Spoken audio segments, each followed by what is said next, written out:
રાધે મિત્રો, તો આજે જો અમારા આહીરોના પહેરવેશ ટ્રેડિશનલ ડ્રેસને લઈને વિડીયો બનાવ્યો છે.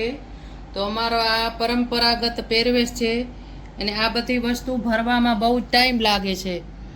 અને આ અમારે ઘરના પ્રસંગ હોય ત્યારે જ અમે પહેરીએ છીએ. અહીંયા તો લગ્ન પ્રસંગ કે નવરાત્રિમાં પહેરીએ છીએ. આના બધા આ કલરના અલગ અલગ કલર છે. ને અમારો આ હીરેનો પહેરવેશ આ તમને ક્યાંય કોઈ પણ દુકાને નહીં જોવા મળે.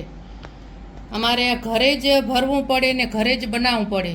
આ કોઈ પણ શોરૂમમાં કે ક્યાંય પણ નથી, દુકાનમાં કે ક્યાંય મોલમાં નથી મળતી આ વસ્તુ.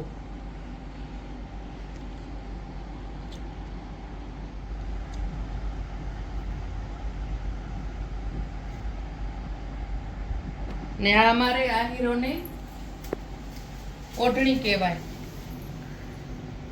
આ ઓઢણી કહેવાય. આ પણ હવે નથી મળતી દુકાનમાં.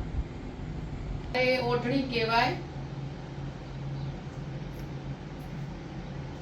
ઓઢણી આપણો ઘરનો પ્રસંગ હોય તો જ આપણે ઓઢણી પહેરવાની હોય. અને આ ઓઢણી પણ હવે બજારમાં નથી મળતી. અને અમારો આહીરનો પહેરવેશ ક્યાંય પણ તૈયાર મળતો નથી. આને બનાવવો પડે કે અહીંયા તો ઓર્ડર દેવો પડે. આ મારે ગજીના પનિયા કહેવાય, લગડી પટો. આ 5 ગોટાવાળું પન્યું છે, આભલીવાળું.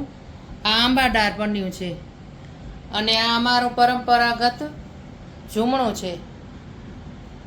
આ મારે સાચા કમખા અને ઓઢણીને એ પહેર્યું હોય તો એના ઉપર આ ઝૂમણું પહેરવાનું હોય.